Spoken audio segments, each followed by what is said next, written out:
Well, hi, everybody. We are beginning to work on the 24th program of our sort of webinar book, a video book, in which I'm commenting on things that the Tibetan has written, and also using some of my commentaries, I hope judiciously, some of the written commentaries, trying to make them come as alive as possible, as I know they are arduous to read. In any case, we are now entering the love tier. Now, the way things are going, I'm doing simply an analysis of what DK has said about each petal. And he has only given a sentence, and I'm bringing thoughts together about that. When this is completed, and we have turned to the discussion of the colors of the petals, on which he has also commented, at least he's listed the colors, then we will go to a listing, a kind of a synthesis with regard to each petal, and then do some charts, which I hope will be useful. There is so much to say about the Egoic Lotus, and yet all of it pales to what could be directly seen and known if the accurate faculties were ours to view the causal body directly. And as I say, with accuracy, because we are not interested in the astral reflection of the masters or of this vehicle. And it's so easy to fall into that particular trap where the wish becomes the father to the thought. So we try to avoid that, and at first simply use the reasoning power and to an extent the intuition, and wait for the day when confirmation will be ours with direct sight.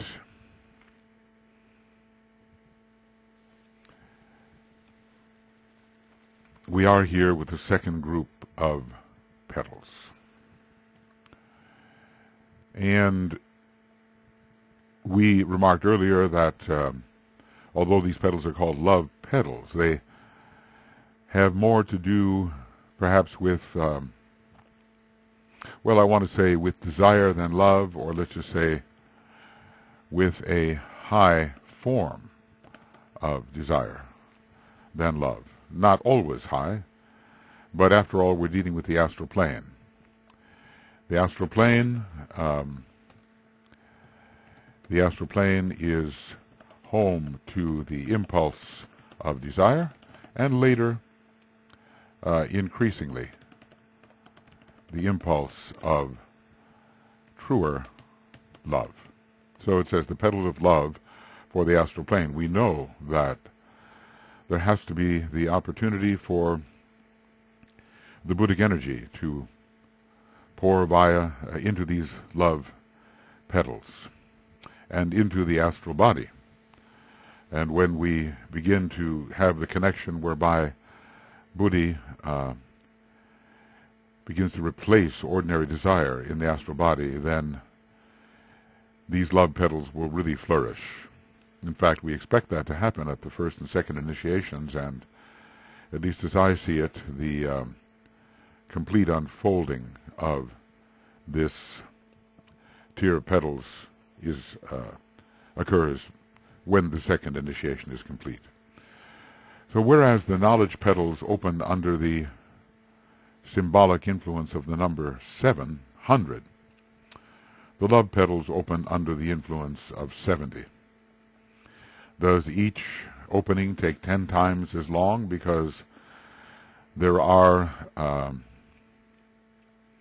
petals which are organized and vitalized under the influence of the number 7. Each is less by a factor of 10. Well, that is how it is, I think, the 70 does not really open the 5th and 6th petals, nor do the 7 completely open them. The 70 will take us, I think, as far as the central petal and work within those kinds of experiences which are related to the central petal. The 7 takes us onto the path of probation, where there is certainly work being done in the latter part of the 5th petal and in the 6th petal. And when I say that, of course, I mean, we're not like the divine alchemists working in the petal. We're actually working in the 3 worlds with the kinds of experiences which correlate with the path of aspiration and probation. So we don't know yet whether we can say that the love petals open 10 times faster than the knowledge petals, but it does give us the hint that indeed they do open faster. Can the sacrifice petals symbolically be associated with the number 7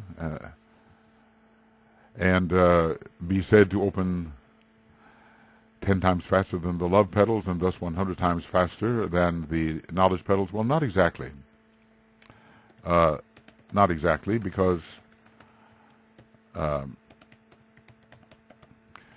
7 only takes us to the end of the path of probation and not to the actual opening of the sacrifice petals in the hall of wisdom. So there is no number that we have been given in terms of the 777 or related to it that actually deals with the work to be done in those kinds of experiences which relate to the sacrifice petals. It would be convenient, of course, if one could make this case, but the proportion will be, I think, too small. At least this will be the case for the sacrifice petals, which could open perhaps 3,000 times faster than the knowledge petals. Well, let's just say this is, of course, highly speculative, and it would depend on the ray of the soul and how well the striving disciple probationary initiate was actually doing. So it's very approximative, if there is such a word. Probably not, probably should be approximate, but I like that word. So, and based on the idea that perhaps 30 lives, at least symbolically, can be found between the 1st and the 3rd initiations. Less are possible, of course, and perhaps 6,000 years, a high figure, is required to make this process. So we remember that symbolically at least 30 years separated the birth of the initiate Jesus from the time the Christ demonstrated through him the meaning of the 2nd initiation, or took over his body so that he could work in that way. The 2nd, 3rd, and 4th initiations were taken within 3 years. Each year can be considered symbolically, perhaps, as a lifetime. So there is much that can be learned from these particular figures, but the learning must be indicative and symbolic rather than taken literally. Let's just say some people who have individualized in Lemuria and are part of Earth humanity are members of the lotuses of passion and desire and have not even opened all 3 petals after 21 million years. So what is a few thousand years between the 1st and 4th initiations? Matter of fact, it might be just 300 years between the 2nd, 3rd, and 4th initiation, or they can all be taken in the same life. I'm not going to get into all the figures which have to be symbolic anyway. But the thing for us to take away from this is that there's a much more rapid process occurring. when we begin to work within the sacrifice petals, you understand what I mean by that. Work on those kinds of experiences and on developing capacities related to them. And when we do, after a while, there's going to be a complete opening of the fifth petal, and then after maybe a longer time, 30 lives? If it's 30 lives, let's just say 100 years of life, just to be round about it. That's about 3,000 years between the first and second initiation. And it might not be that at all. There's even a reference that seems to indicate that one can take that second initiation almost immediately after the first. It's a very rare reference, but makes you pause and think. So everything accelerates as we move towards the climax. And especially because we are under this forcing process we call initiation. So the rod of initiation is being applied, and even though we have an abnormal and strenuous effort being made on our part, we are being facilitated by the rod of power, and saving how much time? Who knows?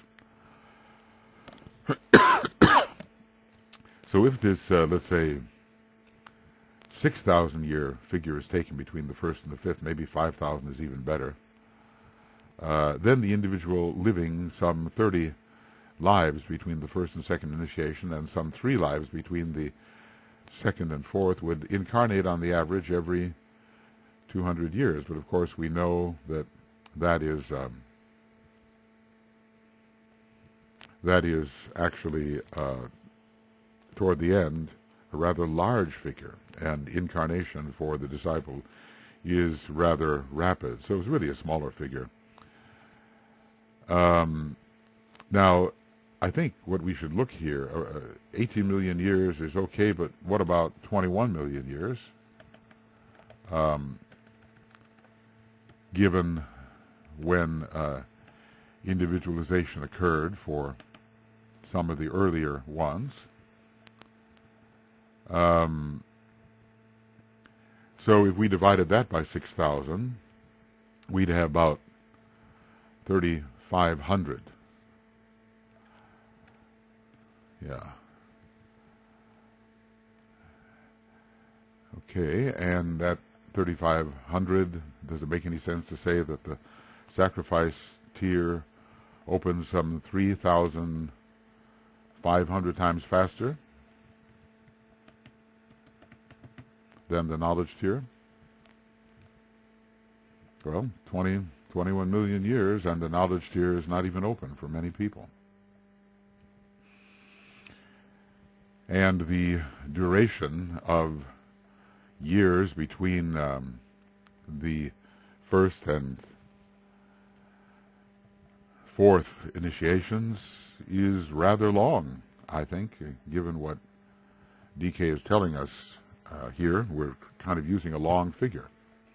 So how long does it take to make the first tier open? Well, 18 million years have passed since the individualization of man on the earth chain, and I think I really have to say not just 18 million years, but really 21 million. And still there are many who have not opened this knowledge tier, the first tier. So others have moved faster, of course. So in dividing, well, how I did it before, 18 million by 6,000, a very speculative period required for the opening of the sacrifice tier, a comparison is being set up which can reveal, however crudely, the degree to which the time required for the knowledge tier to open is much greater than the time required for the sacrifice tier. And, and speculative figure, and I just want to say, what if we use 21 million years? So it's even, the degree of opening is that much faster for the, and of course, between the first and between the first and fourth initiations, we might not have 6,000 years at all. We might, I don't know, just have 3,000, half that much. Depends on how people are moving. And yet millions of years are required to really fully open the knowledge tier and to then organize at least most of the love tier. So even if these figures prove to be erroneous, and of course they have to be erroneous, they're intended only to be indicative of a very general proportion. I think it will be found that the sacrifice petal open much, very much faster than the knowledge petals, and considerably faster than the love petals. There's always a 3-2-1 acceleration. I'm surprised that I used 18 million years as the time of individualization. I really should have used, but maybe I did it for convenience, as 6,000 was so easily divisible into 18. I really should have used 21 million years for those who individualized first on our globe through the intercession of the solar angels. There were other forms of individualization, but as stated, they might have even come later, and they had to do with the fanning of the spark. So, DK seems to say some things which to our understanding might look a little bit contradictory, or at least give counter indications, and we'll just have to be very careful about them. Suffice it to say, I often say to people, well, if you're at the first degree, and you have suppose you have 30 lives left, and suppose there's 100 years per life, approximately. Then you have 3,000 in relation to the number 21 million. And basically, you have a procedure going 7,000 times faster. If the figure 3,000 years is used between the first and fourth initiations, and I don't think we can look back on how Master Jesus did it. There was just such an expansion of time now. Then we have to look now at the compression of time which is offered to us, page 84 and 85 of Initiation Human and Solar, that the second, third, and fourth initiations can be taken in the same life. So then how long would 30 lives last? Let's just say the same life, and then 30 lives. But 30 lives is between the first and second. It's a rather long time. Maybe it's just 15. And maybe Devachan is not indulged in so much. Maybe there's only 1,600 years or 1,500 years, half 3,000. But even with 3,000 years between the first and the fourth initiations, we could say that the petals of sacrifice let's see, PTL of sacrifice,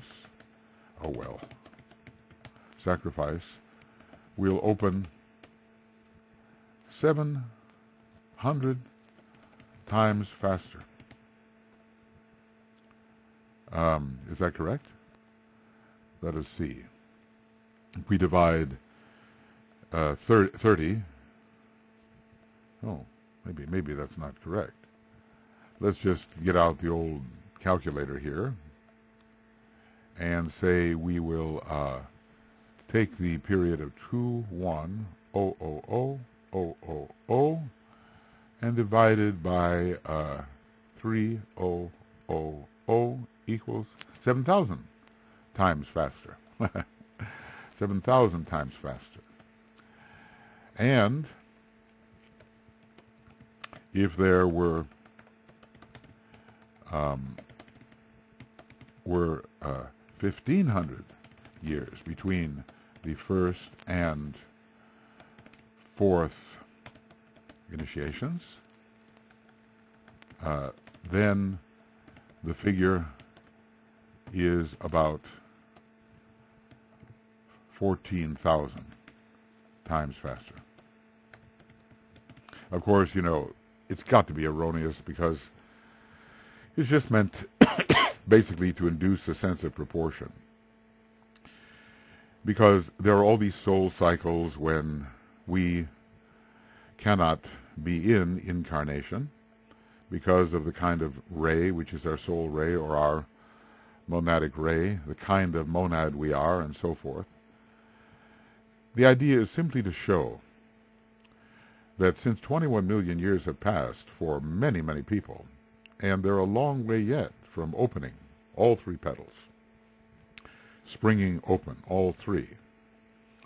Because let's say for the lotus is a passion and desire. They, 3/5 of them were individualized on our globe. And, well, they won't even be on the path for a long time, but forget that, you know, we have this, it will be the 5th round for some of these people before they are on the path. So we won't take those intervening years between rounds and try to add them in. It'd be rather hopeless. You see, really what we need is a very clear idea of the science of cycles, and we have to earn that. We really have to work on that. Much can be conferred to us in the process of initiation, and will be. But there's so much that we have to reason about and use our intuition. We don't know when Master Jesus took the first initiation, but we do know as Joshua, maybe 5,000 years ago, he took the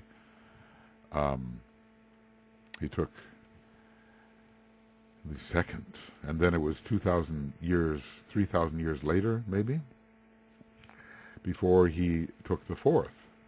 So there's 3,000 years, and as I said, there was not such compression at that time as there is now. But for St. Paul, first ray monad, I suspect, moving very fast, and basically an initiate of the second degree, I think taking the fourth, from the second to the fourth, in that same life, it seems to me. So that then, as Iamblichus, Hilarion, he could take the 5th degree. So there's no exact rule here, and DK often warns us against trying to find exactly the number of lives that we have between incarnations, or what is a real average, and so forth. I guess my main point is to impress upon us the staggering difference between the end of the initiatory process leading to the fourth and the path of evolution. We have an amazing opportunity at this time for accelerated progress. There's such a compression. It has to do with the end times of the times towards which the hierarchy has been looking ever since its founding on our planet. And it has to do with the great need and the abnormal forcing process of initiation. So we are in, as one of my colleagues calls it, a very powerful updraft. It's as if a wind would take you up, you know, lift you into the air, maybe like in the Wizard of Oz, you know, take you high very, very fast. There are dangers in this, of course. One can lose one's stability, one's steadiness, and one can, and the various factors, unredeemed factors within our nature can be stimulated. But we will assume that that need not be the case. And so the ways in which some of the masters took these initiations might be very, very extended. For the Buddha, we don't know when he took the fourth. But we suspect that the Christ took the fourth as Krishna and died 5,000 years ago, but took the third degree in Atlantis with the Buddha, and so millions of years may have transpired between the time that the Christ and the Buddha took that third initiation in Atlantean times, maybe 3 sub 4 or 3 sub 5, and that Aryan time much, much later when the Christ took the fourth initiation. But then again, you know, he's such a bodhisattva in this sense. He's such a compassionate being and so determined to, in reflection of what his Father intends, that the last weary pilgrim shall find his way home before he leaves his post, that we cannot look at the Christ as setting the example. I mean, the fascinating thing is he will have taken the third degree in Atlantis. Now, who knows exactly when, but let's just say it's more or less in the middle of the Atlantean period, and let's just say maybe another 4 million years remained. So let's say, 4 million BC. Of course, erroneous figure, but and we'll go back and we will look at his time of individualization as 21 million years ago, and then that means it only took him 17 million years to reach the third degree. Now, the third degree can be taken in and the fourth in the same life, but in the case of the Christ it was not so for whatever reasons. So he, before he took the fourth degree, it was going to be some figure less than 21 million, but fairly close. Taking the fourth degree, I suspect, as Krishna. But, of course, reaching the third degree in just that number of millions of years, consider the people who have not even opened the first tier of petals. And they've spent 21 million years already. So the Christ, even though maybe delaying in some ways through compassion, is moving very, very fast. And, when we become true initiates, then some of these secrets, the deeper part of understanding will be given to us. Now, we have here the Petal of Knowledge for the astral plane, and the sentence mentioning the astral plane confirms that love petals are petals in which the principle of desire plays a very significant role, but there is also a growing love, and I should emphasize that. This, let's just read it, because I think that will be best to keep it in mind, and then we'll divide it into different sections. The Petal of Knowledge for the astral plane. Unfoldment is brought about by the conscious balancing of the pairs of opposites and the gradual utilization of the law of attraction and repulsion. The man passes out of the hall of ignorance where, from the egoic point of view, he works blindly, at least he doesn't know the ego exists, and begins to appreciate the effects of his physical plane life, standing back somewhat, one would say, and by a realization of his essential duality, he begins to comprehend causes arising from within the personality elemental and its sub-elementals, and causes arising from the higher aspect of his nature. So this is, I'll just put this here as kind of a, and we'll make it smaller.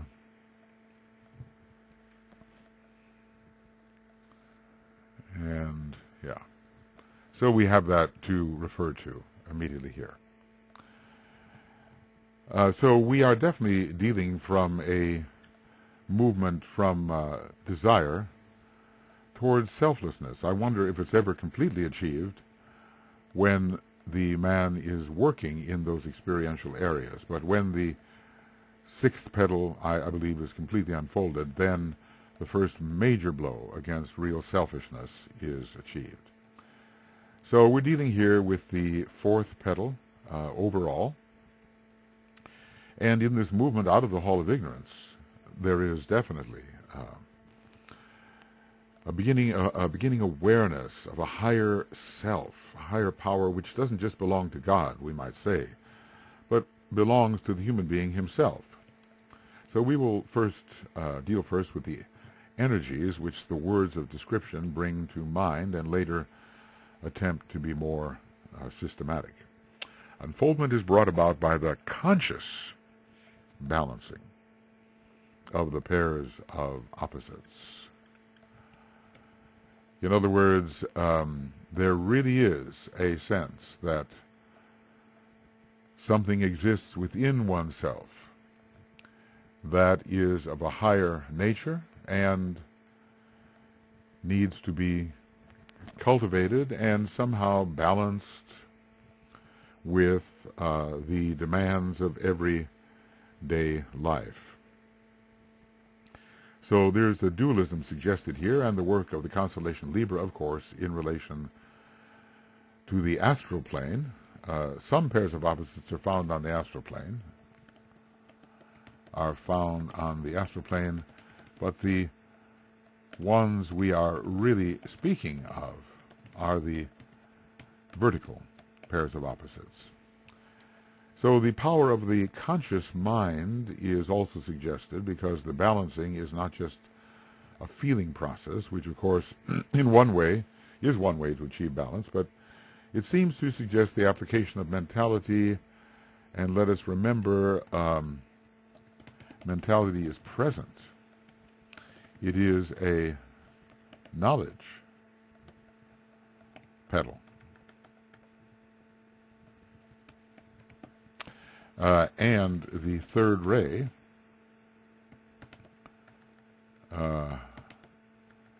is related to Cancer, and it's kind of a double Cancer petal.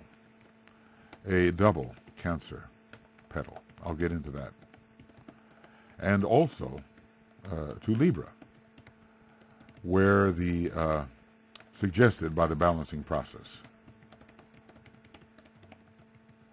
So if we look at the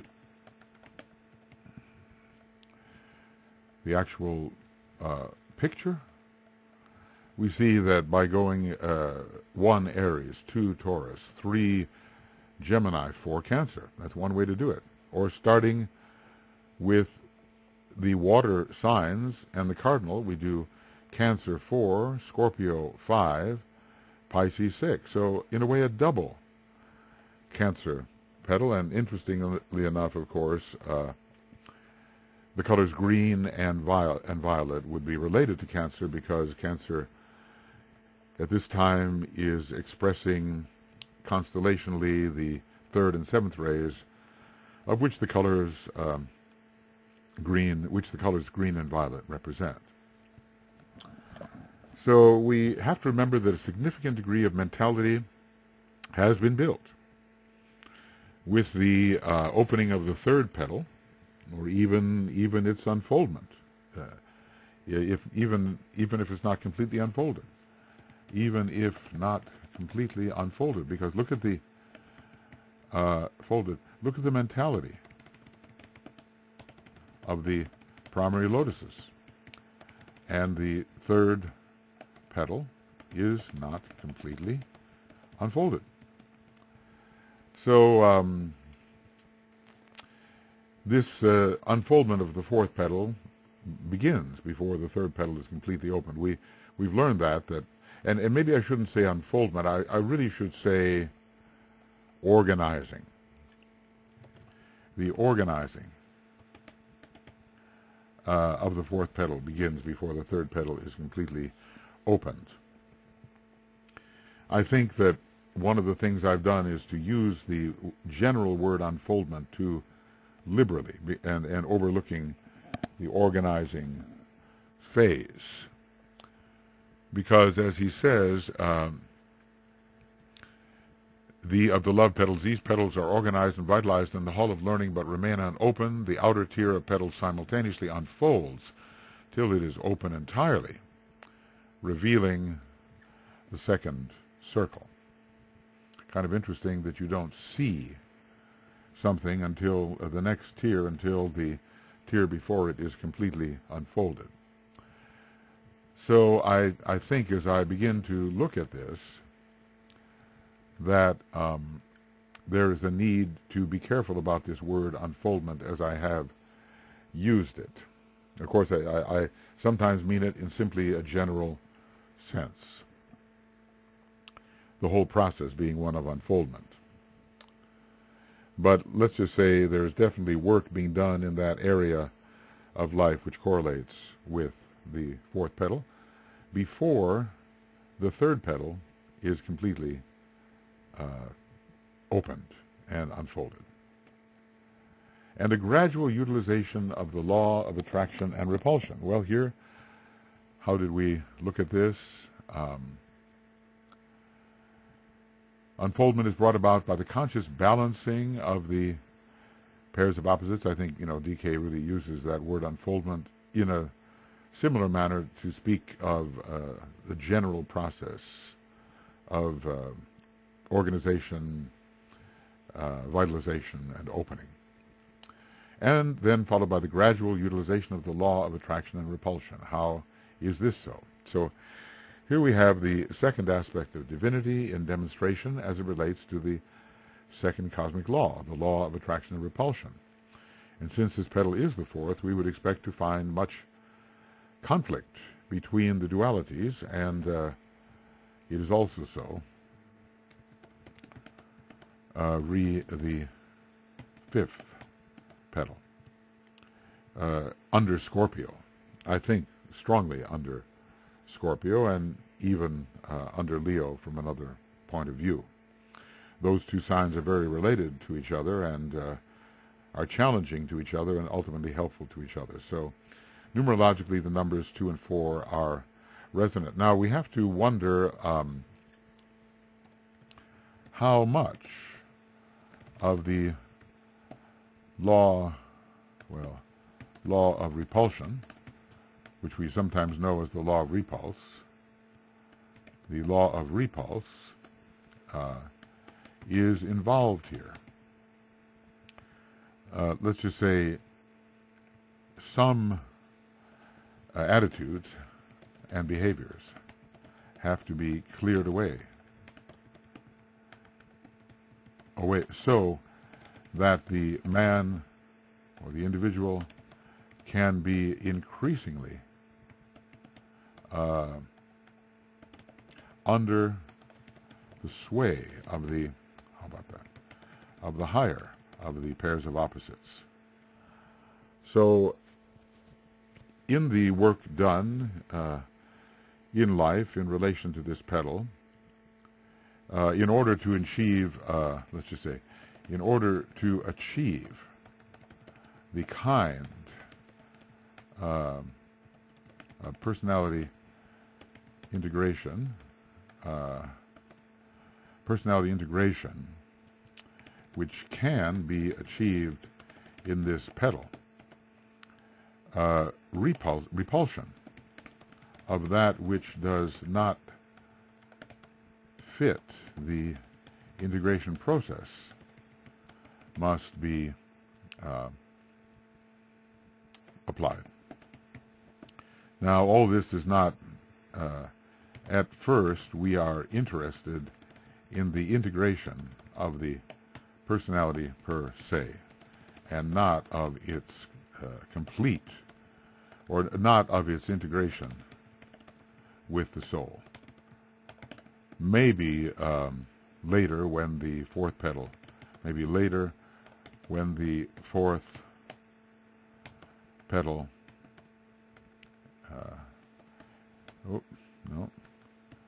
fourth, P, T, P-L. No, that's not right. Okay. When the fourth petal is completely unfolded, presumably before the first initiation, integration with the soul is considered and becomes somewhat effective.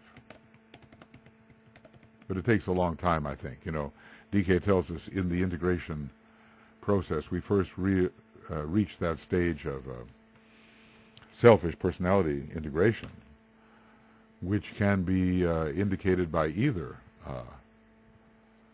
Cancer and especially by Leo. So there is some of this central Leo petal, which can make for, at a certain stage of work going on, organizational work going on there, it can make for an individual who is very selfish and thinks that the world revolves around them. I think he tells us that the genius can be found when there are two petals unfolded in the, let's take a look at this, in the second tier. Let's see about that. G-E-N-I-U-S. Maybe we'll find what we're looking for. Genius and the petals. A creative work can be carried forward when two of the knowledge petals of the egoic lotus are unfolded. So it does show us that they do unfold differentially, not all at once, but maybe the completion is all at once. The man can produce through knowledge and creative energy something upon the physical plane which will be expressive of the soul's creative power. When two of the love petals are also unfolded, and that will, take us to the first initiation, then a genius makes his appearance. This is a technical piece of information for those students who are studying the science of the ageless wisdom, but it is no value to those who do not recognize symbology or the fact of the higher ego or soul. I think this is really an amazing education in the New Age. So when two petals are unfolded, the people who are the lotuses of passion and desire, they can demonstrate some creativity. I think that's very interesting. I think I'm going to put this here. And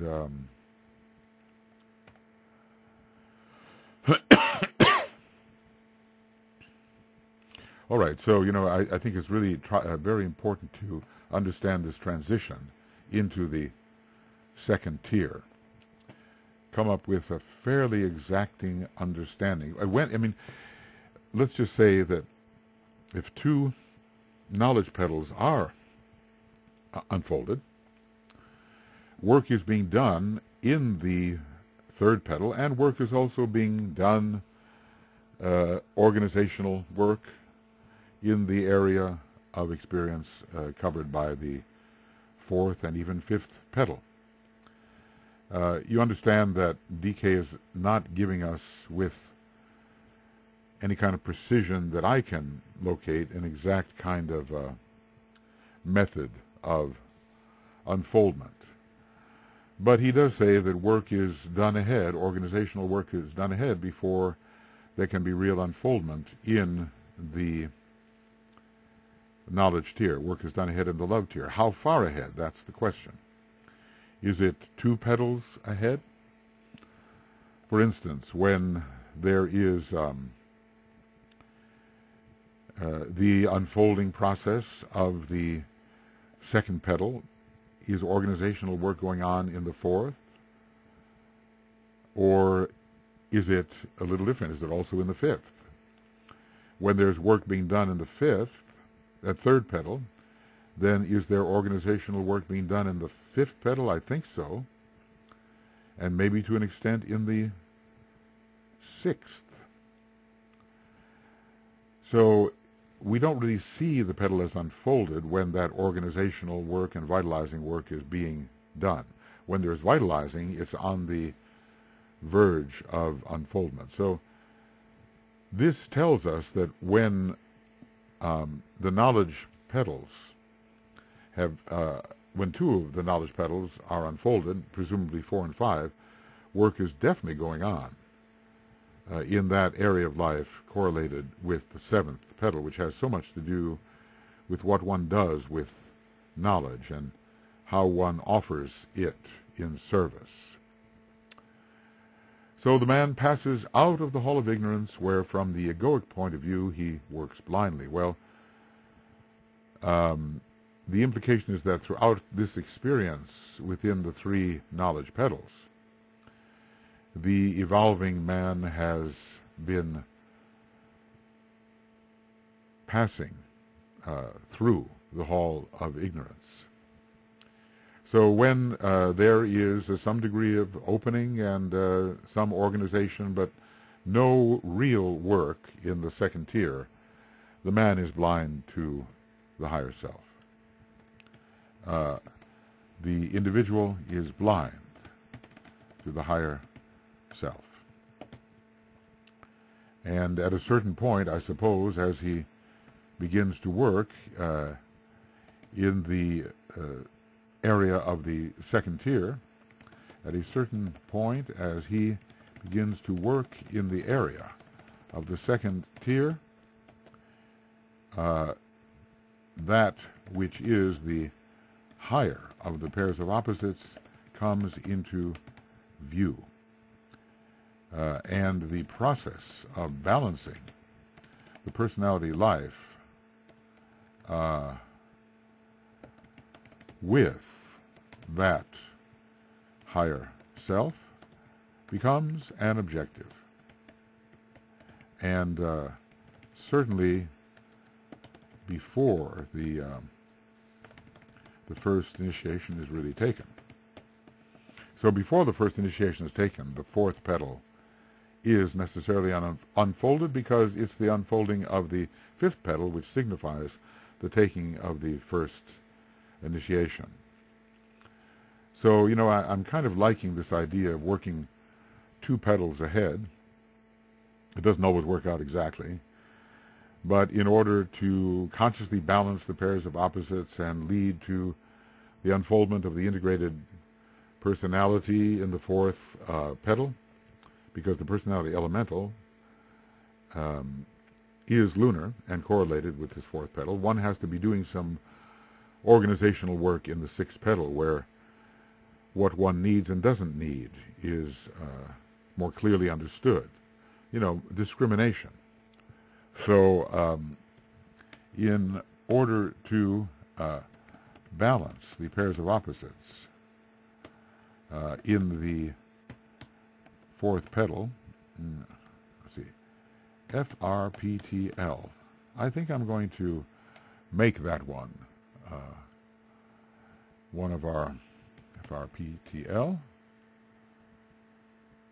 4th petal. Since we're going to be dealing with it so much, we might as well have an abbreviation, right? So while this is going on, this balancing work in the 4th petal, discrimination in the 6th petal, 6th petal, okay. Now, maybe we just need another one there too, don't we? All right, we're going to do that. Abbreviations help in the long run.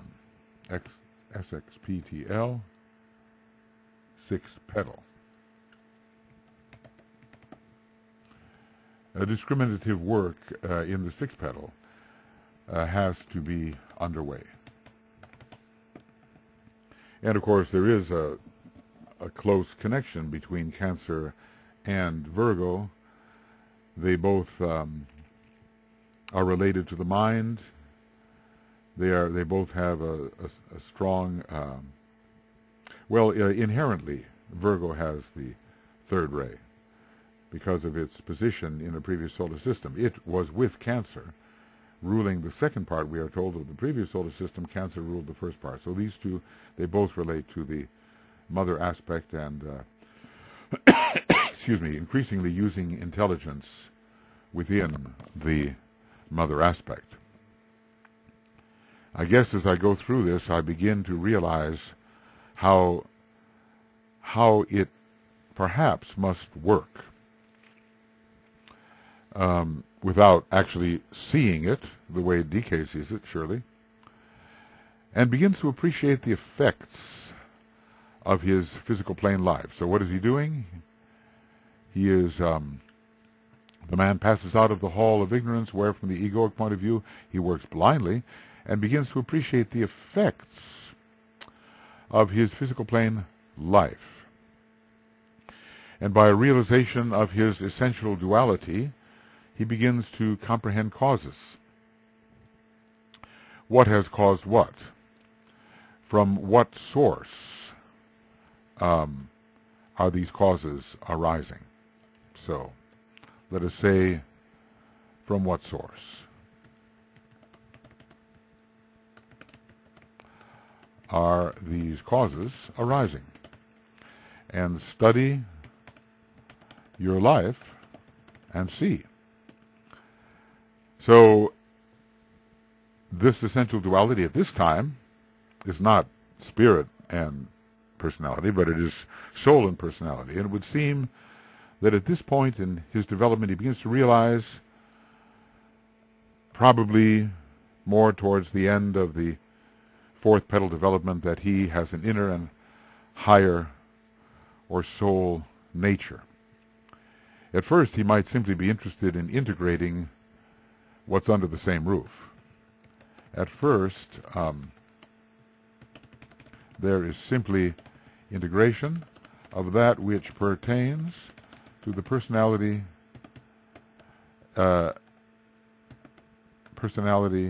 elemental. Okay, M. But later, he seeks to bring into rapport with his integrating personality the higher self which he senses. So, realization of the essential duality. Cancer is a very interesting sign because in some ways it's so material, but in other ways it has a deep connection with the Buddhic plane via Neptune, and with this fifth, almost liberated creative hierarchy via Neptune, the Christ, and that with the solar angels. It is, in a way, that's a fifth hierarchy, and the solar angels, hierarchy of solar angels, is also a fifth, a lower fifth, and also a 10th. So the whole is seen as one, and with Cancer, what is the whole? For the Cancerian individual, the question arises. For the Cancerian individual, the question arises, what is the whole? Which is to be seen as one. So there is a conscious balancing of the pairs of opposites, which means that something within oneself, which is of a higher nature, has to be balanced with the familiar self. From another perspective, I say mentality seems accentuated in this petal. The causes which the man begins to appreciate are not simply those which are at work between things in the world of effects, but which originate from a world beyond the world of effects. In other words, how do energies from the higher of the pairs of opposites impact the world and the life of the personality? So immediately the fourth ray, Mercury, the fifth ray, Venus, and Libra come to mind, and we can undertake these a little bit farther down below. I see the method I've used is just to certain thoughts that come to mind, and then the attempt to be more systematic. using the counterclockwise method of assigning zodiacal signs to the petals, the fourth sign of Cancer appears in relation to the fourth petal, and this I have been stating. Cancer, like all water signs, may be considered one of the rulers of the astral plane, the ocean, the plane on which dual forces are to be found, in conflict under the influence of the law of attraction. So what I'm referring to here is Rule 7, TWM, Treatise on White Magic. So if I go here, and I go to Treatise on White Magic, and right from the very beginning, I think, we'll find Rule 7. The dual forces of the plane, whereon the vital power must be sought, are seen. The two paths face the solar angel, or at least that part of him which is invested in the man. The poles vibrate, a choice confronts the one who meditates. It's very Libran type of process and seems to correlate with this fourth petal. You begin to wonder whether some kind of tendency towards one path or another is not operative, does not begin here. Does a tendency towards the left or the right begin here when having to deal with the two directions of the dual forces found on the astral plane? So Cancer is also much associated with incarnation upon the physical plane, for it is the fourth sign, and the dense physical plane is the fourth or lowest vibratory level upon the among the four vibratory strata of the personality. So Cancer is the sign which has, with the moon, a lot to do with physicality. Cancer with the moon has much to do with dense physicality. And we remember that as far as the human family as a whole is concerned, there was a mass movement into incarnation through the sign Cancer, even if Pisces was the sign in which the individual unit went forth into matter. So Cancer is ruled by the moon, which is directly correlated, yes, with the dense physical body, which is not a principle. In any case, it is suggested that man begins to appreciate the nature of incarnated life, with all its limitations and its distinction from something higher and more subtle. So, a perspective which is no longer that of the hall of ignorance, and realizing that causes which affect the personality and outer world are indeed dual. The number 4 here is also a particular number particularly associated with man, the fourth kingdom of nature, and the human kingdom, the fourth kingdom. Man as personality, something more than man as merely mind. That's really so important, because there are people who have the mind quite well developed, but as an integrated personality, as something which is quite distinct, they have not yet achieved that. So man as the personality begins to emerge here through the fourth petal processes. The process of blending and fusing his many aspects is set in motion. The fourth petal does not represent the full integration in power of the fifth petal. I think that's really important.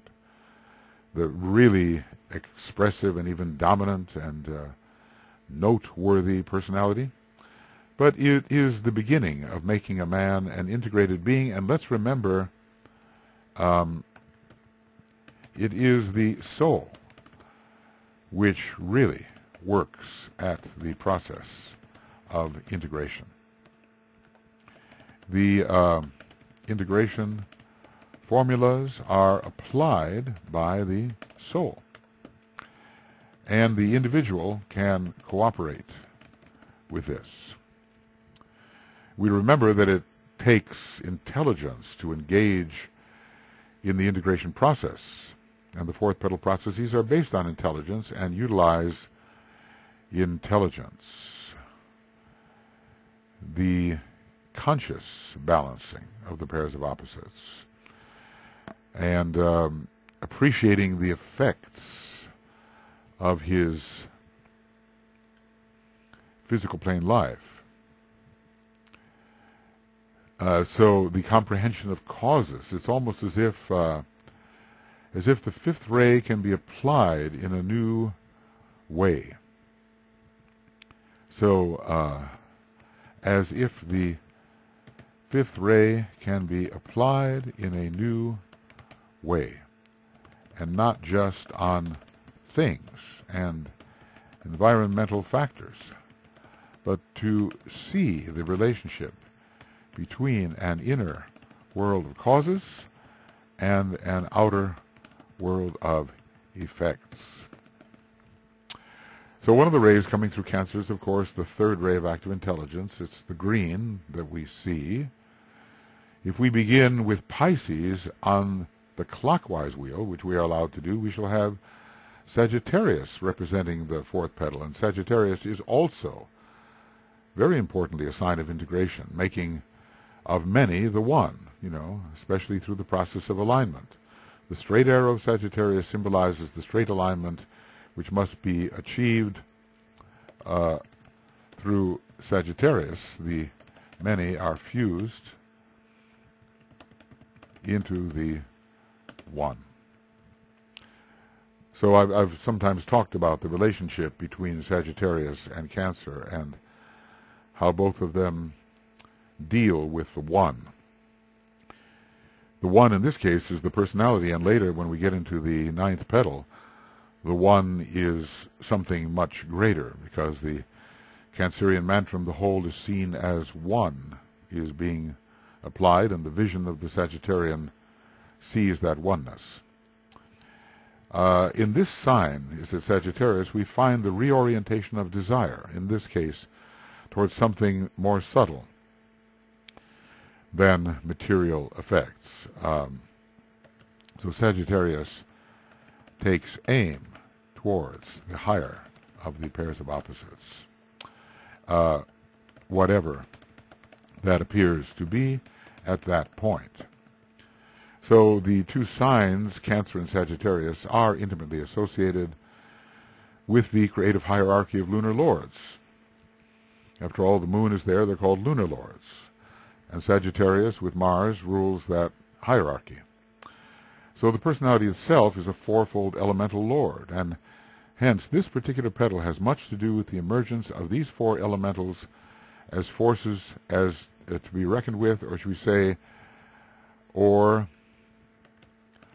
as a unified force to be reckoned with. The number 4, we remember, just stated, can be very material, a very material number. 4 represents the square of the foundational material aspect of life. So, the personality is the body, in a way. The personality is the body, in a way. We sometimes say spirit, soul, and body, and by that we mean personality. If we begin the clockwise wheel, which is the, it's not the wheel of liberation, it's the wheel of form.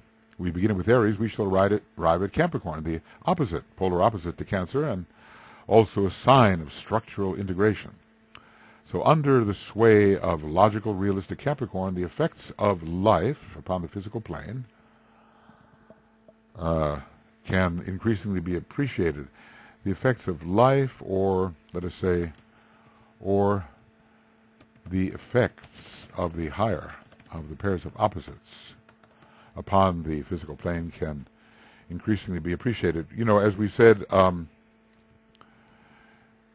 we have to I think it's quite legitimate to take always the opposite of the sign which essentially rules a petal and consider how that opposite sign may be acting in the developmental process associated with the petal. Water is definitely associated with emotionality, and fire can also be thus associated to a degree. You know, the enthusiastic Sagittarian and the sensitive Cancerian. But it's harder to associate an earth sign like Capricorn with the love petals. But water imagery can definitely be associated with Capricorn, the sea goat. The goat with the tail of a fish. And we're told of Capricorn in relation to the advanced man that it is the one who crosses the water and is thus moving into greater mentality, a process required as the personality becomes integrated. So we cannot say that there is no emotion in the Capricorn individual. It's just that the movement toward the control of the emotional nature by the mind is in process. It's sometimes pretty hard to cross that water. You have to cross it for manifestation in one way, and you have to cross it to find your higher aspects and not be drowned in the crossing. Kind of wonder, you know, what Noah's Ark, what sign it could be associated with. It's certainly, the Blessed One built him an ark. It's certainly associated with the second ray, and he floated upon the bosom of the waters. So look at the Blessed One's stanzas for information on the ark. The idea is to save what has come from the land, and at the same time not be overcome by the turbulent waters. So from the Capricornian perspective, the man passing through the fourth petal processes is no longer the earthbound soul. You know, the earthbound soul, Capricorn, first petal, and decreasingly so during the development of the knowledge petals, but by this time, no. There's a higher of the pairs of opposites, and you know, Capricorn has this duality in it with the peak of the mountain and the depth of the making the diamond shape. But here he has begun then to pull himself out of the depths of density and to climb towards the pinnacle or summit of personality integration, a partially Capricornian task. So let's say the Capricornian going through fourth processes is climbing towards a higher perspective. Perspective which personality integration can reveal.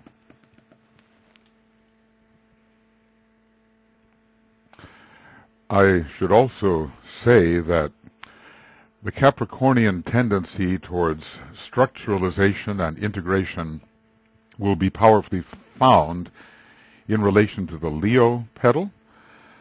You know, the lion and the unicorn are found in the relationship between Leo and Capricorn.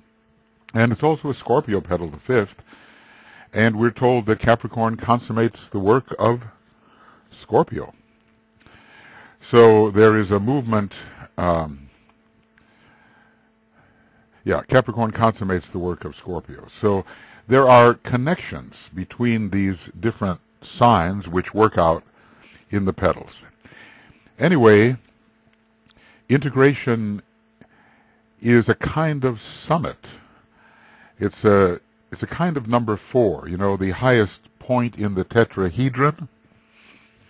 And it is the fourth point above the 3. Or from another perspective, it's the fifth point above the square, the pyramid. And either one of those shows the Capricornian perspective. But at least when there is integration, there is power. An increasing amount of power will be found in this petal, though not to the same extent as when working from the fifth petal. If we continue our zodiacal associations with the fourth petal, we have already mentioned Libra, the sign through which the pairs of opposites are balanced. And we might say the forces of the mental plane are balanced against those of the astral plane. We've already passed through one field of mentality in the third petal, and so it's not that mentality will be reduced. It will just be used from a different perspective. And increasingly, as one wants to be an integrated being, the elemental nature must be held in check. Now, one of the first things to do is to deal with the tendencies of the astral plane. And one can do that from one's mental life, mental perspective. So the mental life will tend now towards the apprehension of a factor deeper within the human being, whilst the astral life is still full of desire, but also of aspiration for elevation. There has been a reorientation of desire, and this we can see through Sagittarius. And yet it may be assumed that the power of Neptune associated with Cancer will begin to refine the astral life so that it becomes more integrated, less out of alignment within the personality, and more serviceable to the personality objective. Let's just say that the purposefulness of Capricorn gives the sense of the objective, and the integrated personality can better achieve that objective. So in order to be balanced, the pairs of opposites have to be recognized. And we want to just say that this was not the case in the Hall of Ignorance, when attention was given to that type of mind, the kind of mind which just deals with effects rather than causes. In the Hall of Ignorance, the mind deals only with effects and not with causes. How about that? Coming from a higher dimension. So this is the function of the sign Gemini in a way. The recognition, I recognize my other self, and in the waning of that self I grow and glow. And for that reason, when dealing with the pairs of opposites, Gemini and Libra have a relationship with each other. Gemini helps us, when it's operating in a vertical way, it helps us recognize the pairs of opposites. Gemini helps us recognize the pairs of opposites, different from its application in Petal 3. Of course, what's interesting is always before there is an elevation, there's going to be a sacrifice. So the sacrifice petals stand on the border of an elevation to the next dimension, and a sacrifice is required in order to engage with the energies of the next higher tier. And it even operates in relation to the ninth petal, where one wants now to engage with the energies of the synthesis tier between the third and fourth initiation. So according to our present theory, until proven incorrect, the three water signs are to be associated with three love petals, just as the three earth signs are associated with the three knowledge petals.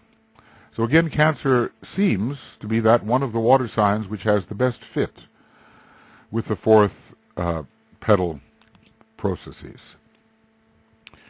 The great battles of the fifth petal suit more Scorpio, and the relinquishments of the sixth petal suit more Pisces. So we recall that in earlier times, earlier than fourth petal developmental processes, it was said of the undeveloped Cancerian being, the blind unit is lost. And that fits so well with the very first petal and its millions of years of development. At this point of development, however, some of the blindness is lifted. The man has entered the hall of learning, and he awakens to that which is around, and it's called the house, right? Probably somewhere else I have this, but I just put it down as I think of it. The individual awakens to that which is around, and subtly too. The house, and not just living, groping in blindness. Leo really rules the sight. You know, one wonders about the animal man before sight was bestowed upon him, whether that was, in a way, a Cancerian stage. Looking up when that might have occurred. I think before individualization. Let's see if we can find something here. Groping. Oh, well, how about that? Curious? No. Groping? Beast? No. Animal? No. Well, sight? Maybe there.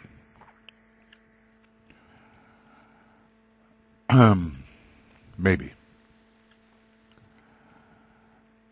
Powers and the groping creature in the phenomenal world. Okay, this is it. Man has learned to use the physical eye to find his way by its means around, and to find his way by its means around and through his environment.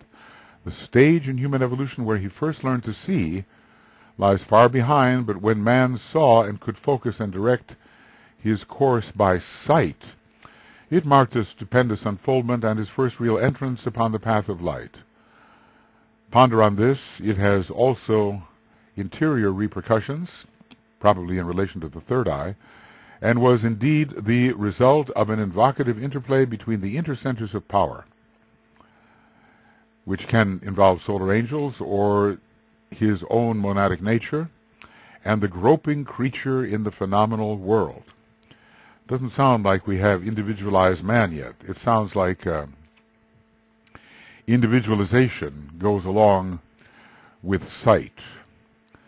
There are so many ways in which the fifth ray and sight are connected, and individualization and the fifth ray. So this is Dyna 2, 292. The groping creature in the phenomenal world, making his way only by feeling, with which Cancer can be connected. Cancer is not very much connected with sight, at least not in the ordinary sense, because Cancer, as a constellation, is one of the least visible. You have to really strain your eyes or use some sort of binoculars to see it.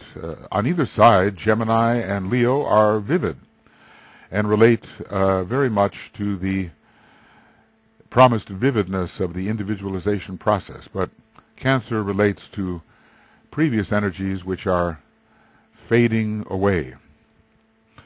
And so all we have to see is the statement, the blind unit is lost, and we understand Cancer's connection with blindness.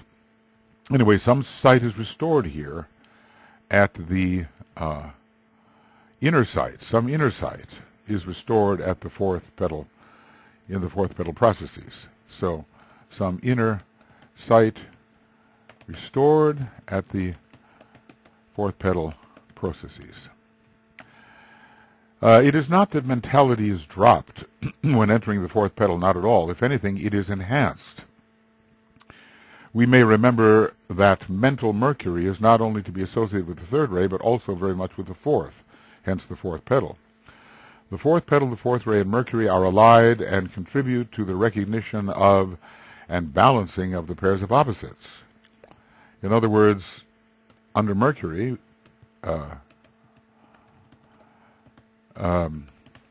we ask, what is going on within, and how does it affect what is going on without?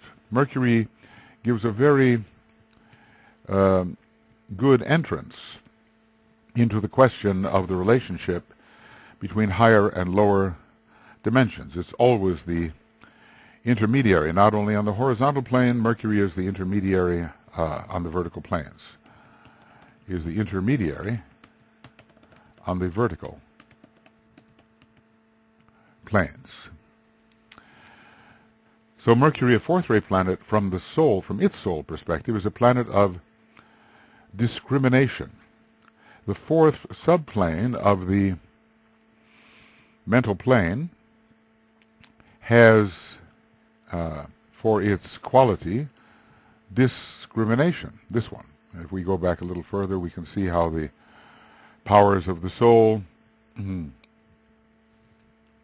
find their way. Here it is, discrimination on the fourth subplane. This is the transposition of these cities from page 188 and following in Cosmic Fire onto this chart of the planes. I think very useful in that respect. So it's a fourth ray planet from the soul perspective, giving discrimination. It's associated with the fourth level of the mental plane whereon discrimination is found. So 4 is definitely a mental number. And we would say also is kind of the connection between Kama and Manas in a certain way, and also a number of the intuition. We recall that Sirius gives us the fourth path out of the solar system, and Sirius is equivalent to Kama Manas. At least it has that kind of cosmic meaning, one of its meanings. So we would expect a degree of harmonization to occur in relation to this petal, as a number of factors are to be brought under one roof, so to speak, the home, the Cancerian home, and reconciled through the harmony through conflict action of Mercury. Fourth ray forces work through the moon, ruler of Cancer, to reconcile the various forces gathered by Cancer. The elemental nature is fourfold, and Mercury helps, Mercury also under the fourth ray, helps to reconcile them to each other. Vulcan has a strong fourth ray, but it's quite high in its nature. Usually we consider its forces on the first ray. But let's say out of many, let's say out of 4, 1. This has to be accomplished in petal 4. So from the planetary perspective, Mercury is very important. It's a significant planet of integration, and it brings the factors to be integrated, gathered together by the magnetism of Cancer. Remember, the attraction or magnetism gather the factors to be integrated.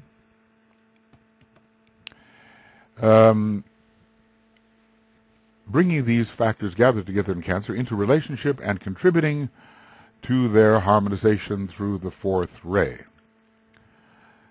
And this is not easy because, in a way, we are asking to harmonize energies from the hall of ignorance with the hall of learning. We're seeking to reconcile a growing light with the habitual darkness in which we have lived, while gaining many faculties in the hall of ignorance, faculties which of course can be used, but we were blinded to the fact that there are other worlds, or at least that our own higher nature is found on higher worlds, in higher worlds. See, in the hall of ignorance one can believe in God, but not believe in oneself as God. And those who, under understand the esoteric perspective on this will realize that I'm not just saying something foolish there, hopefully. There is always, the nice, good people reach up towards a God, but it's dualistic. The self is in one place. The self for the nice, good people,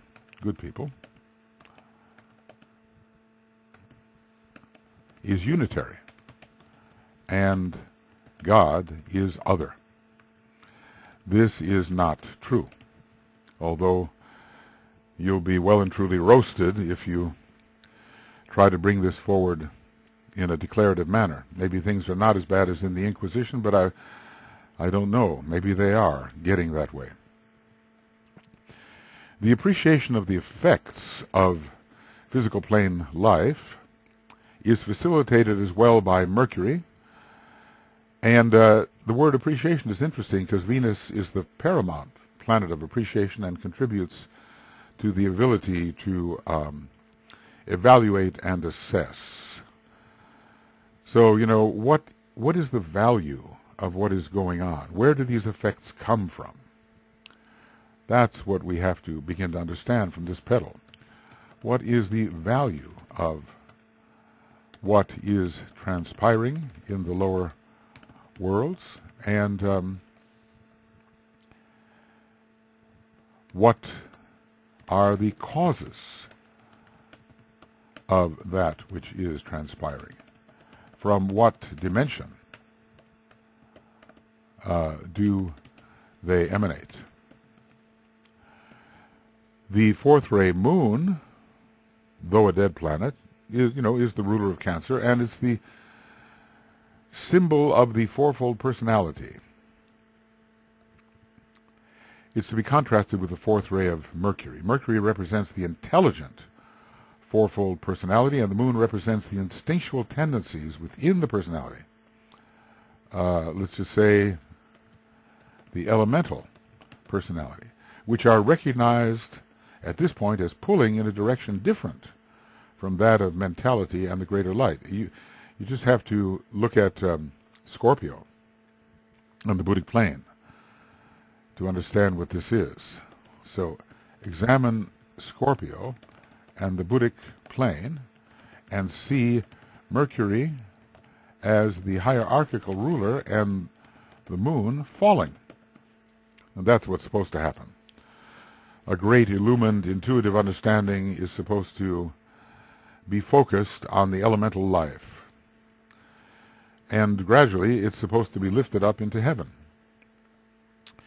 So the gradually integrating personality, subject in its higher aspects to the sense of a growing inner light, is working against the strictly lunar tendencies.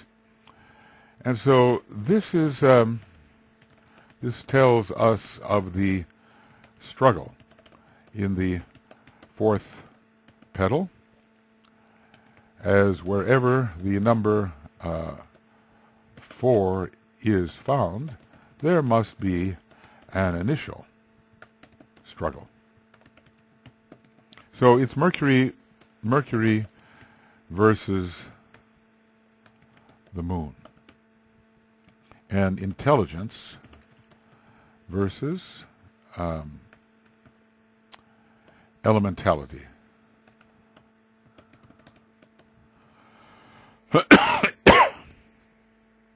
Excuse me. So we might say that the fourth petal is the last of the petals to be associated more with the moon than with the sun. It's a kind of a transitional petal in that respect. And, some people, I think, behave in the fifth petal as if the moon were still very powerful.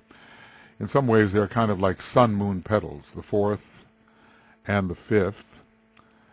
But the sun is really taking over in the fifth petal processes. So interestingly, the ninefold structure of petals, in that, we have a division between 4 below and petal 1 to 4 and 5 above. And I've talked about the note mi, do re mi, which is the Buddhic note. 5/4 is its proportion. It is the solar angels and Buddhi are meant to gain ascendancy in that fifth petal. If, of course, we have been among those who have a solar angel associated with our inner process. Not all yet do. And it doesn't necessarily mean that if you have not had a solar angel associated with your individualization process that at no time can it be associated. It can indeed. I think a lot of those people from the moon chain who came in and they had been individualized in a way without the solar angel had then a solar angel affixed to their inner process. In what manner I could not say, but DK treats these advanced people as if they have to deal with the solar angel, and so many of them probably never had the solar angel involved in the individualization process. So 4 is, in this respect, a lunar number, and 5 is a solar number associated with the fifth kingdom, a significantly solar kingdom, and associated with the sun-bearing, we might say, sun-bearing solar angels. But there's a 4 that takes us into the cosmic ethers as well, and to the great sun of love, wisdom, and identification shining there. So only from a certain respect is 4 a lunar number. Whenever the process is balancing is found, a planet Saturn, foremost ruler of Libra, hierarchical, right, and also exalted, is also implicated. So we recall that there is a way to associate Capricorn with the fourth petal, and so Capricorn Saturn here will be doubly emphasized. There is an integrative task. In this integrative task, Saturn assists. In this integrative task, Saturn assists. It gives structure. And one has a truer human identity. From a certain perspective, third-ray Saturn facilitates the integration of the 4 personality elementals, just as Cancer draws, well, the third ray is also integrative. Think of how the third ray integrates the rays of attributes and sort of gathers them into a circle, just as we have seen in Chart 6 of A Treatise on Cosmic Fire, how greater Saturn is integrating many of the planetary schemes. Actually, maybe 4 of them. It says 6, but Venus and Mercury are drawn respectively to Neptune and to Uranus for final integration. So just as Cancer draws a kind of ring-pass knot around the forces of the personality, so does ringed Saturn, contains and integrates within one space. It is, after all, the planet of the ring-pass knot. I think it's been discovered that Uranus has some rings too. I don't know what to make of that. Of course, it is the 7th ray planet, and the idea of limitation is also to be found.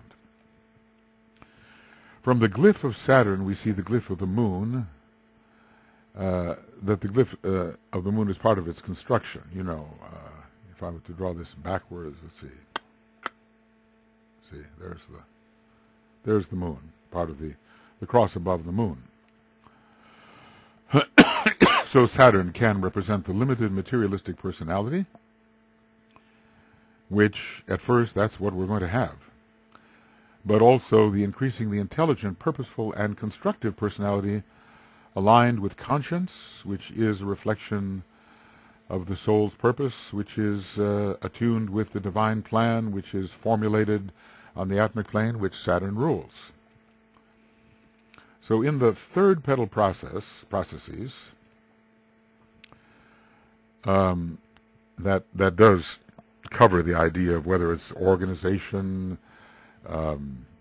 vitalization, opening, unfolding, or completely unfolded and open processes, developmental processes. It seems to be a way to simply deal with the whole of all those many factors that would be going on with a neutral word. So if in the third petal processes a relatively high degree of intelligence could be reached, indeed because the very intelligent primary lotuses do not even yet have the fullness of the third petal opened. You kind of wonder whether they have to concentrate so much on the second petal that they cannot work very much in relation to the pairs of opposites in the love petals, which just would then, in a way, increase their skepticism. Because if they could work in the love tier, a sense of the higher of the pairs of opposites would be there, but so often they just shut that off. The unbelieving scientific types, the skeptical scientific types, with the fifth ray being the law of cleavage, or related to the law of cleavages, the cleavage between the higher self and the lower self. So if in third petal processes a relatively high degree of intelligence could be reached, how much more so then under the influence of the fourth petal, a deeper kind of intelligence. But the intelligence associated with the fourth petal is not yet solar, as is the intelligence of the fifth. And I want to use the word completely. I am remembering here the idea of the solar plexus, which connects to the astral plane. So in a way, though petals 4 and 6 have a strong lunar and Neptunian meaning, they are also associated with the sun, though the fifth petal mostly so. The sun shining, the sun of love shining within the astral plane. So, but nevertheless, lunar petals, it's pretty clear, the first four associated with the fourfold lunar elemental are more specifically the lunar petals, and later, you know, just by virtue of the fact that it is a petal of love for the astral plane, and love is the love wisdom of the solar logos and so forth, there will be some association of all the petals on the in the petals of love with the sun, with the quality of the sun. So there is increasing intelligence and, let's just say, a more subtle kind of intelligence is growing. And Neptune does its work. And we also have to remember that Neptune is associated with the solar flames. So Neptune is like a bridge, between the sun or the moon and the sun, between Cancer, how about that, and Leo, between 4 and 5. The third ray is called, in the names of the ray lords, the builder of the foundation, and there's no question that in the fourth petal phase, the personality, the square based on the number 4, is really being built. And I would say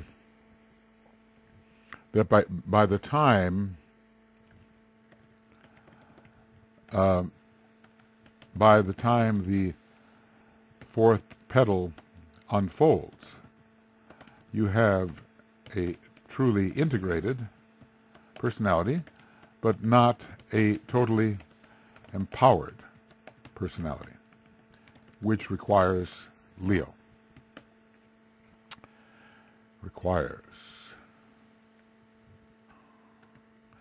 Okay, so because the fourth petal individual can appreciate the effects of his physical plane life, that building can occur intelligently and somewhat in alignment with the indications of the higher pairs of opposites, and somewhat in alignment with the higher of the pairs of opposites.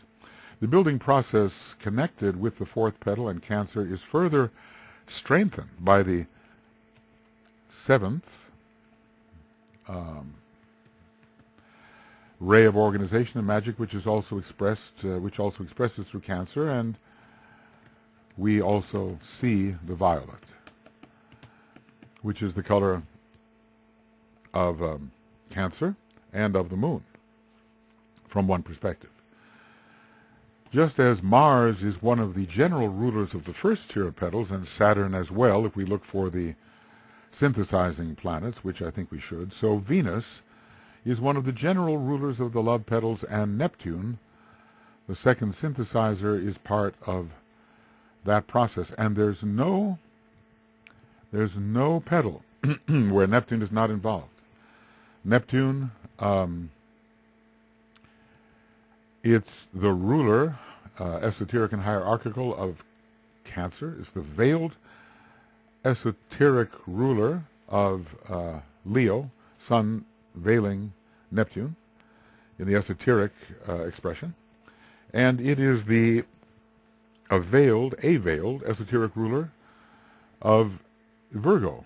The moon veils Neptune and Vulcan, of course.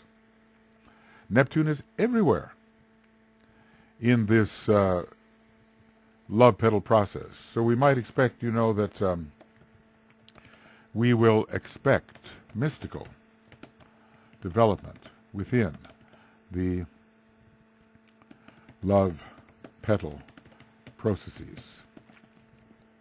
And maybe, quite a bit when the Virgo petal is undergoing development. There are lots of Virgo people who sort of suspend their critical, analytical mind and then get into what Neptune can bring them in terms of contact with the Christ, with the higher of the pairs of opposites. So perhaps Neptune is closely related to the fourth petal, yes, as one of the rulers of Cancer, and perhaps during this fourth petal phase, new levels of astral sensitivity are reached, I would say, more so than during the development of the second, that's sacrifice. Okay. Well, I think we're going to look for another abbreviation here, if you don't mind. Okay. And let's see. No, that's not it. I will do this. Sorry for these little delays, but they save time later. Second petal. Yeah, okay. Okay, so more so, we did have some growing astral sensitivity and even the movement from the love of self to love of others, but it's still pretty much in form, and Neptune begins to disengage from form. For better or for worse, of course. Neptune helps one disengage from form. So it's quintessentially the planet of fusion, the mystical fusion where all things become one, not in a very articulated way. If we have Uranus along with it, all things are seen as one occultly and in an articulated manner. So the fusion of the various constituents of personality as part of the integration process occurs during this fourth petal. Not blazing expression necessarily, okay? We might have to wait for concentration on the next petal for that. So not necessarily blazing expression. The light continues to grow as man opens one petal after another. And as we enter the second tier, we are dealing with those petals through the processes of which man becomes definitely oriented towards the soul. This is, the higher of the pairs of opposites. Definitely so.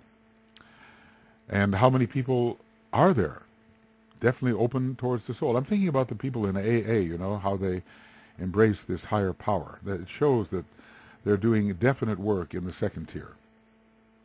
Because the higher power is theirs. It's not just God. God the Almighty making you do this, making you do that, but you as a part of the highest power. Your higher power being part of the highest power. And they specify that they are not a religious group, but a spiritual group. So it makes sense. So with the second tier, we are dealing with those petals through the processes of which man becomes definitely oriented towards the soul. That spiritual what? Something in his nature which promises escape from, rising over, lunar, material, sense-bound living. So in this respect, the influence of Venus makes itself felt. If the fifth ray, analyzing cause and effect, is significant in fourth petal processes, then Venus is as well. And, let's just say that Venus will always take us towards the solar angel when used in a higher way, and not just for pleasure-giving satisfactions. From the ray perspective, let's see, how are we doing here? Oh, we have, quite a bit. All right, from the ray perspective, the fourth ray has been mentioned, focusing upon the conflict. What DK calls, I want to use his words, internecine warfare within the province of personality, between the constituents of the personality and contributing to the necessity of their harmonization. We recall that the fourth ray is expressed through both Mercury and the Moon, and Mercury is called the star of conflict. And I would say leading to harmonization. So there's a lot about this sign Gemini with its rulership by Mercury, which causes a lot of division and suffering and agony upon the astral plane. Astral plane through the star of conflict.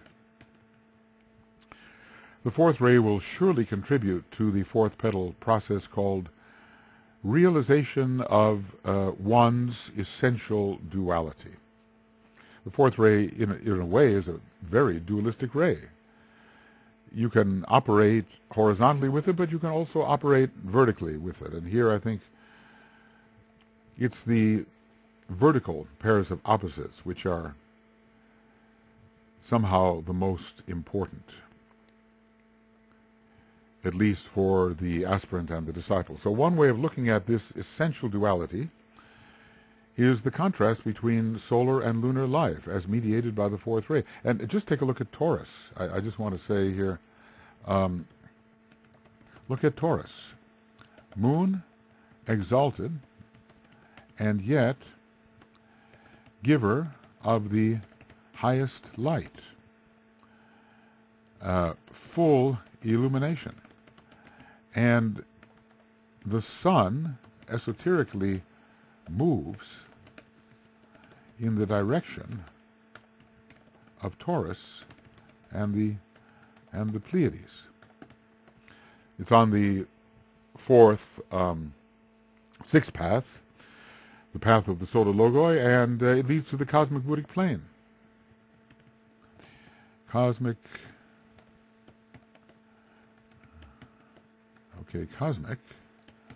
Buddhic plane. CDP, is that possible?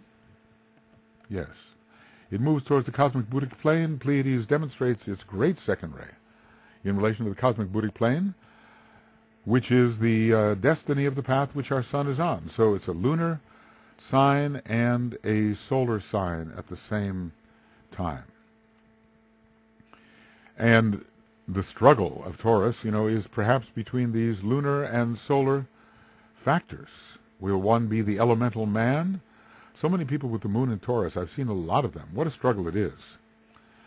I have friends, I also have observed in some of the Tibetans' highest disciples, that moon in Taurus, giving definitely a struggle with the exalted elemental personal nature.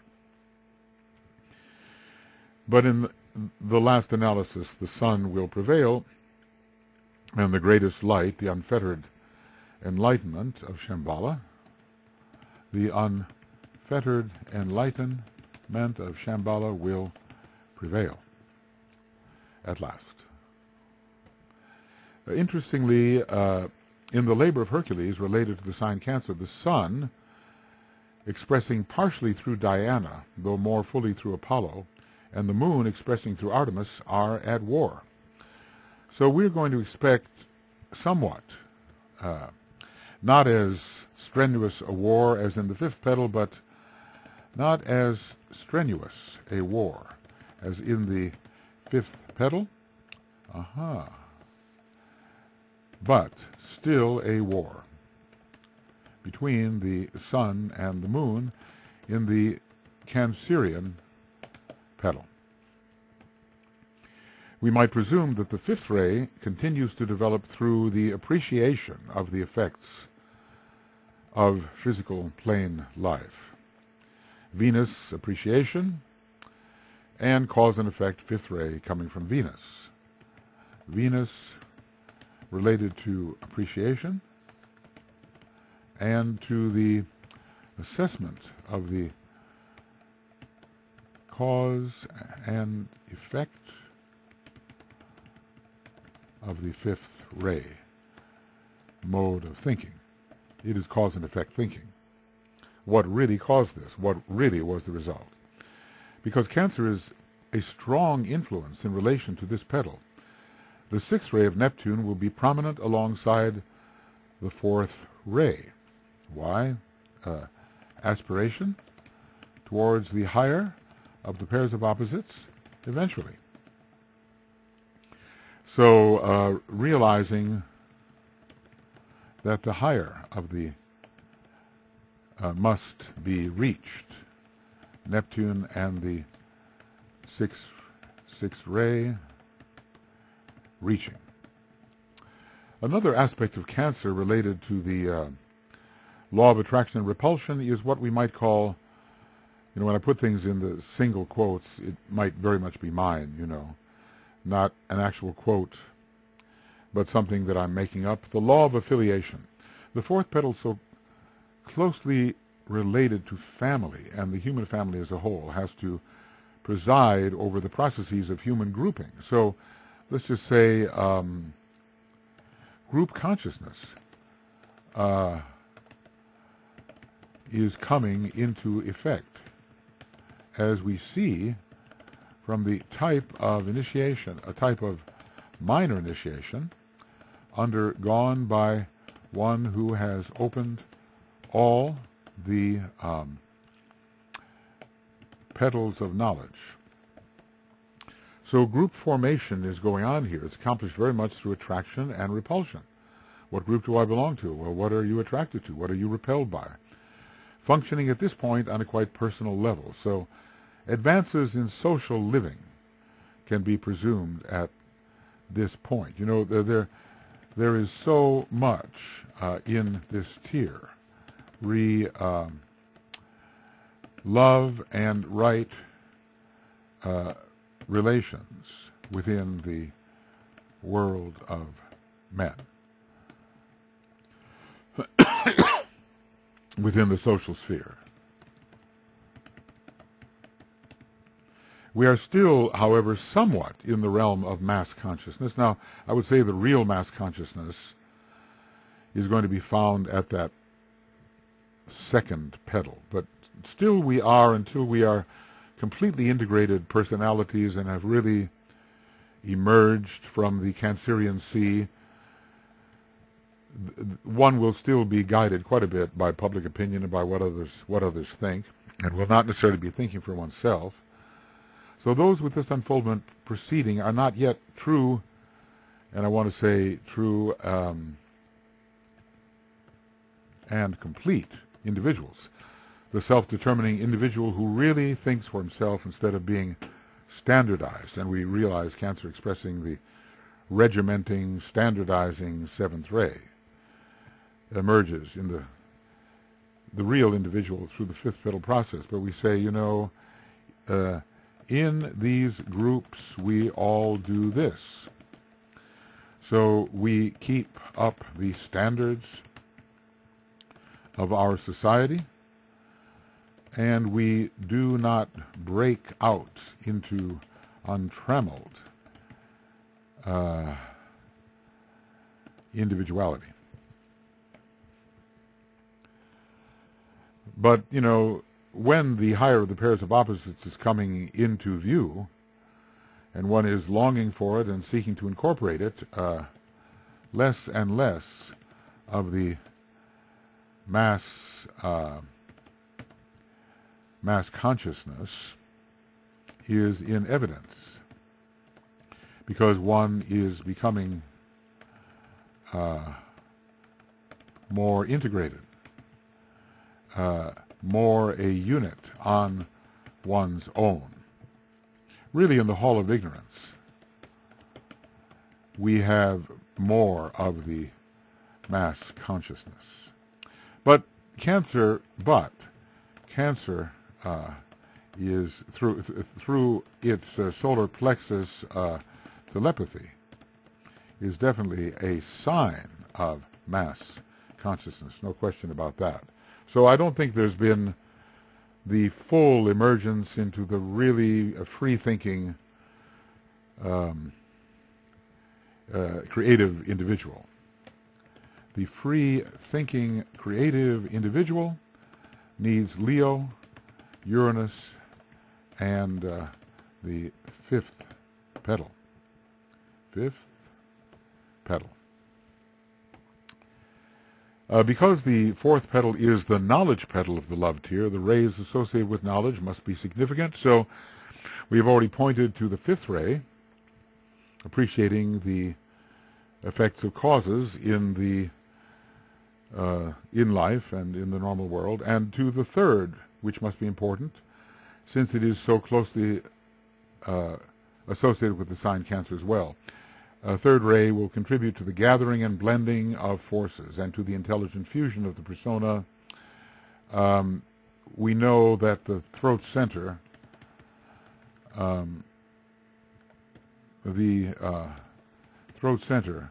as a third ray center is a gathering, a clearinghouse. Before one truly enters esoteric life in relation to the second and first rays, and in relation to the two highest of the seven subplanes. So there's a kind of there is a Brahmic integration which occurs before really launching into the truly esoteric factors. A Brahmic integration occurs under the third ray before launching into the more truly esoteric levels of one's being. DK has basically said, well, what are look at the ethers, the systemic ethers. The fourth and the third ether are not esoteric, but the second and the first ether are, and they correlate with ray 2 and ray 1. But those that correlate with ray 4 and ray 3, no. They're not yet considered to be truly esoteric. So we have been told that the third ray cannot really express as a factor independent from its astrological expression until the human being has reached the stage of real intelligence. In relation to this fourth petal, this is happening we might say, in the fourth petal developmental process, perhaps, in the developmental process, perhaps some third ray personalities can be found. It would require a change either from the sixth ray to the third or the fourth ray to the third. Before man is truly an intelligent being, he cannot have the third ray personality. Excuse me. And only later, when he is becoming more a spiritual being, around the time of the first initiation, can he have either a second ray or a first ray personality. If he seems to have these rays, they are coming in from astrological expression. The number 4 is related to grounding upon the fourth plane of the personality, the dense physical plane. And you know, the personality ray has a strong effect upon the physical body, just the way the soul ray has its effect upon the astral body and the monadic ray upon the lower mental body. So this number 4 is related to all things that stand four square. Is it the city that stands four square? That is man, I believe. The number 7 as well is related to establishment upon the physical plane, as is the fourth sign, Cancer, through which the seventh ray is expressed. Let's see, let's just check something out here. City 4 square. City 4 square. I think it's man. Yes, humanity. The city standing 4 square is the human kingdom, the city of man. Okay. So we see in a way how much this petal is related to the fourth grade of hierarchy, to humanhood, and to that standing of this particular kingdom 4 square and anchored on the dense physical plane. The number 7 as well is related to the establishment upon the physical plane, as is the fourth sign, Cancer. Okay. 7 is a number of integration, and the fourth petal is a petal of integration, even if that which is integrated is only the lunar aspect of the personality, and I want to say at first, because higher possibilities do exist in relation to this fourth petal. There is a solar aspect of the personality. It's ruled by the sun and confers a strong sense of I-ness, or ahamkara. And this aspect will emerge, and I want to just say, into real fullness with the activation of the fifth petal. Some of it has to be present with the fourth petal. I've already explained how we can have some solar quality in relation to any of the love petals. From the chakric perspective, the solar plexus center will continue to be important through all love petals, especially if, as proposed, these petals are related to water signs. I mean, you know, you have Neptune, the ruler, sixth ray Neptune, ruler of Cancer. You have the sixth ray Mars, double ruler of Scorpio. And you have the sixth ray coming in through Pisces and also its special ruler Neptune.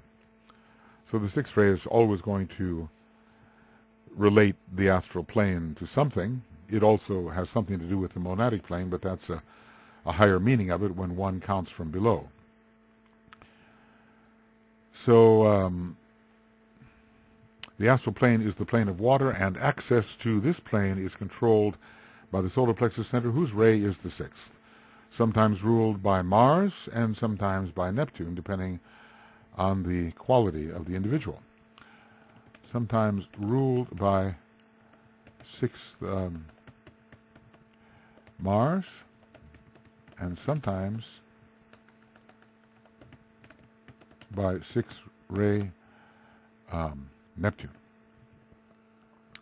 Within fourth petal processes, there is some transcendence of the sacral and base of the spine centers in relation to their lower functions. The predominantly third-ray throat center, which promotes integration of the personality, is becoming influential and has upon the sacral center an upward draw. Now, the Kundalini is active in the beginning and more towards the end.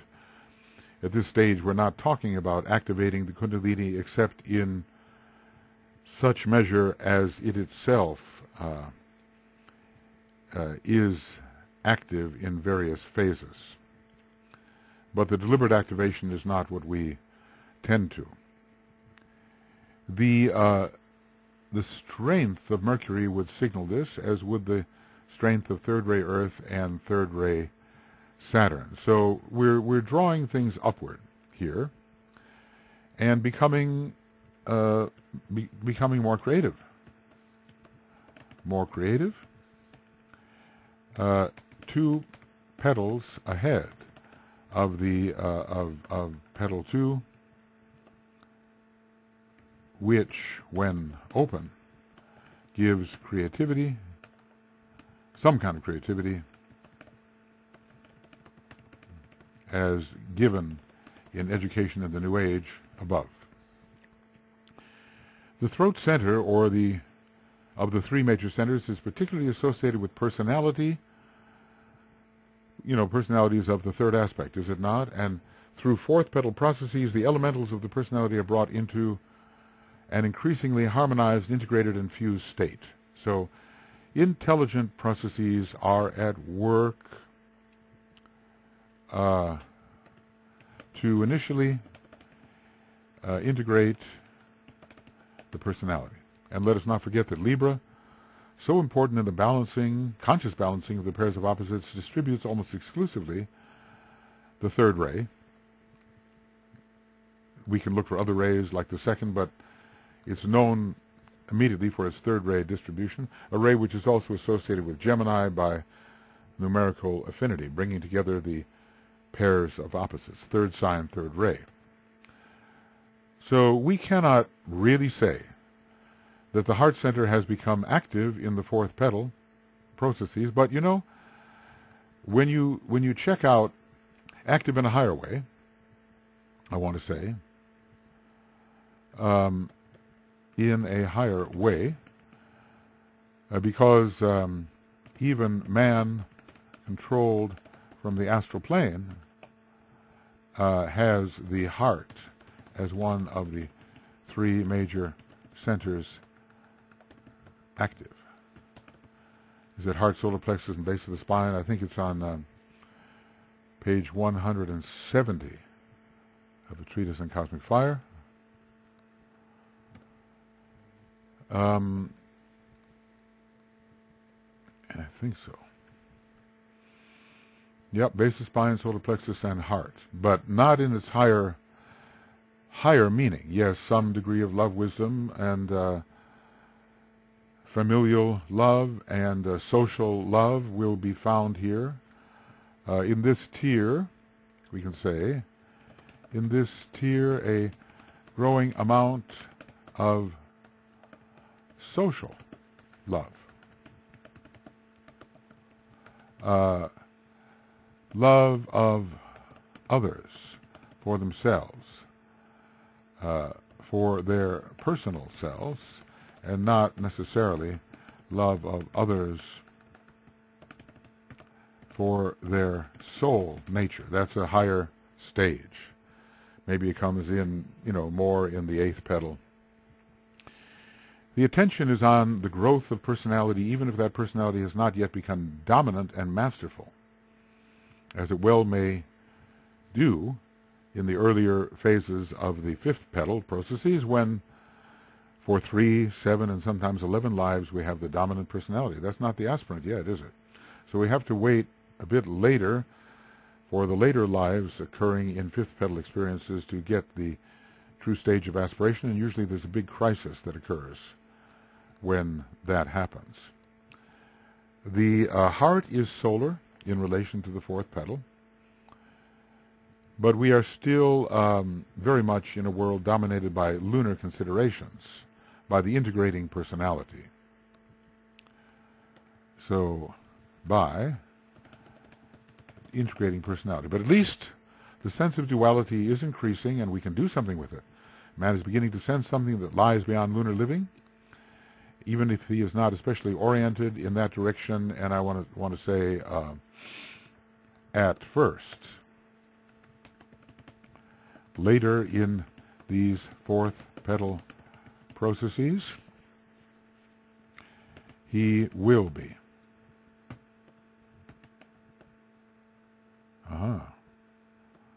FRPPS. Oh, I have that.